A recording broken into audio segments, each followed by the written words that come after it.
अस्सलामुअलैकुम and welcome to my channel. आज हम करेंगे चैप्टर नंबर 3 जनरलाइजिंग का क्वेश्चन नंबर 26। तो चलें अपनी वीडियो को कंटिन्यू करते हैं। ये मिस्टर हसीब की कुछ ट्रांजैक्शन है, वो ओनर हैं हबीब कंपनी के, और मई के दौरान जो कुछ ट्रांजैक्शन हुई हैं उन्हें हमें जर्नल में करके दिखाना है। ठीक है, मई 1 को क्या हो रहा है, मिस्टर आतिफ जो कि मिस्टर हसीब के कस्टमर हैं, उनसे वो उन्हें रिसीव करने थे 9,000 रुपीज़, लेकिन उन्होंने क्या किया है, उन्होंने 4,500 की सेटलमेंट की है।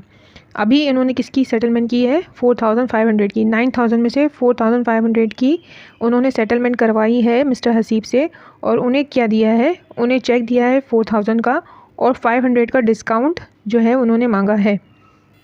यहाँ पर आप ये बात गौर कीजिएगा कि 9,000 जो है वो फुल अमाउंट उसे रिसीव करनी थी उसे, लेकिन सेटलमेंट किसकी करवा रहा है वो, मिस्टर आतिफ सेटलमेंट कितनी अमाउंट की करवा रहा है, 4,500 की करवा रहा है, जिसमें से वो चेक दे रहा है मिस्टर हसीब को 4,000 का, और 500 का उसने डिस्काउंट मांगा है। ठीक है, चेक पे अमाउंट क्या लिखी हुई है, 4,000 लिखी हुई है, यहाँ पे लिखा हुआ है, और सेटल्ड अमाउंट की बात हो रही है।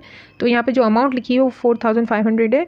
टोटल सेटलमेंट या फुल सेटलमेंट ऑफ अकाउंट यानी 9,000 के बारे में बात नहीं हो रही। हालांकि उसने हमें चेक दिया है जिस पे क्या लिखा हुआ है, 4,000 लिखा हुआ है, लेकिन हम अभी क्या उसको कैश कंसिडर करेंगे, क्योंकि अभी हमने डिपॉजिट नहीं करवाया है, यानी मिस्टर हसीब ने अभी डिपॉजिट नहीं करवाया बैंक में। जब वो डिपॉजिट करवाने जाएंगे तब हम बैंक को रिकॉर्ड करेंगे, यानी बैंक को डेबिट करेंगे। अभी हमारे पास सिर्फ चेक उन्होंने भिजवाया है, तो 4,000 से हम कैश रिकॉर्ड करेंगे डेबिट साइड में। जब हम डिपॉजिट बैंक में करवाने जाएंगे तो हम क्या करेंगे, उसको कैश को क्रेडिट करके बैंक को डेबिट कर देंगे, यानी इसको किस में ट्रांसफ़र कर देंगे, बैंक में ट्रांसफ़र कर देंगे। ठीक है, इनिशियली हम कैश ही रिकॉर्ड करेंगे।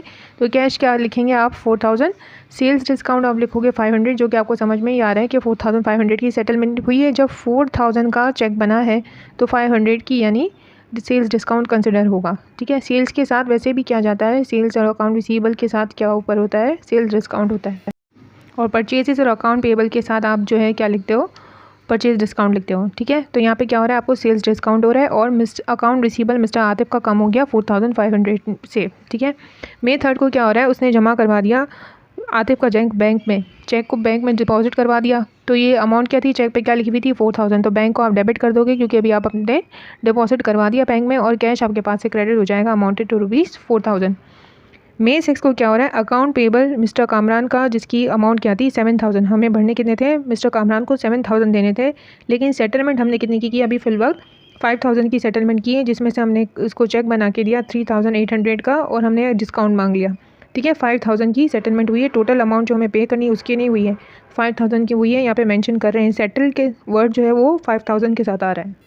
अगर फुल सेटलमेंट लिखा हुआ होता तब हम 7,000 को कंसिडर करते, अभी 5,000 के साथ सेटल वर्ड आ रहा है, तो इसलिए हम 5,000 का हिसाब किताब उसे देंगे। चेक बना के दिया है हमने 3,800 का 5,000 में से, और जिसमें से हमने डिस्काउंट कितना मांगा उससे। अगर 5,000 से 3,800 आप सब्ट्रैक्ट करोगे तो आपके पास 1,200 का क्या आ जाएगा, परचेज डिस्काउंट आ जाएगा। अब आप अपनी लायबिलिटी को कम करोगे, अकाउंट पेबल को डेबिट साइड में डालोगे, मिस्टर कामरान लिखोगे 5,000 से।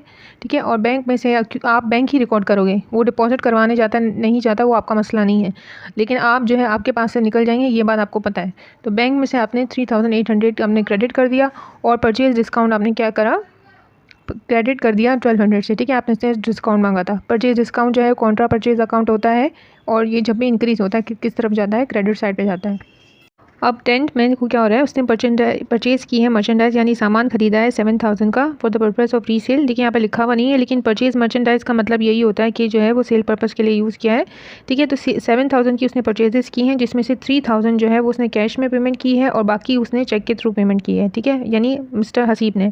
तो आप क्या लिखोगे, परचेजेस डेबिट साइड पे 7,000 लिखोगे, कैश आपके पास से चला गया 3,000, और बैंक में से आपके पैसे कितने निकल जाएंगे, 4,000।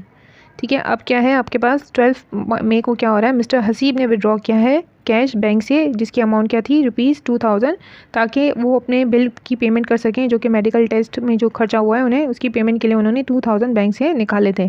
तो उन्होंने अपने पर्सनल यूज़ के लिए निकाले थे, तो इसलिए आप क्या लिखोगे, हबीब ड्राइंग्स लिखोगे 2,000, और बैंक को क्रेडिट कर दोगे अमाउंटेड टू ₹2,000। मई 15 को क्या हो रहा है कि सोल्ड मर्चेंडाइज, अब बेचा है सामान 9,000 का, जिसमें से 7,000 जो है वो बैंक में डिपॉजिट करवा दी है।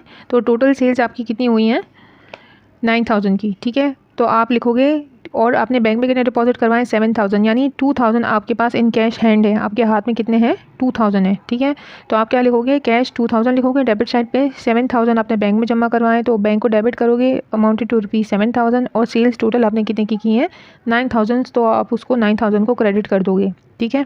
May 20 को क्या हो रहा है कि withdraw from bank ₹5000 for office use, office purpose के लिए यूज़ किया है, तो आप जो है बैंक में यानी ऑफिस में, ऑफिस के बैंक बिजनेस में आपके पास क्या आ जाएगा 5000 आ जाएंगे, यानी कैश आपके पास आ गया और बैंक में से पैसे निकल गए 5000। इसको सिंपल इसीलिए इसी तरह लिखेंगे, ये पर्सनल जो पर्पज़ के लिए नहीं है ड्राइंग, तो इसलिए आप इसको ड्राइंग नहीं लिखोगे डेबिट साइड में, ठीक है। आप क्या लिखोगे, कैश लिखोगे डेबिट साइड में और बैंक को आप क्रेडिट कर दोगे 5000 से, ठीक है। May 28 को क्या हो रहा है, पे for telephone bill, telephone bill के लिए पेमेंट की गई है 4000 की कैश में, तो सिंपल है ये टेलीफोन बिल एक्सपेंस लिखोगे और आप कैश आप क्रेडिट कर दोगे 4000 से, ठीक है। May 31 को क्या हो रहा है, paid by cheque salaries for the month of ₹12,000, salaries की पेमेंट की गई है लेकिन चेक के थ्रू पेमेंट की गई है, यानी बैंक में से पैसे चले जाएंगे 12000, और सैलरीज एक्सपेंस अकाउंट है, जब भी इंक्रीज़ होगा डेबिट साइड में जाएगा, उसको आप 12000 से डेबिट करोगे और बैंक को आप क्रेडिट कर दोगे।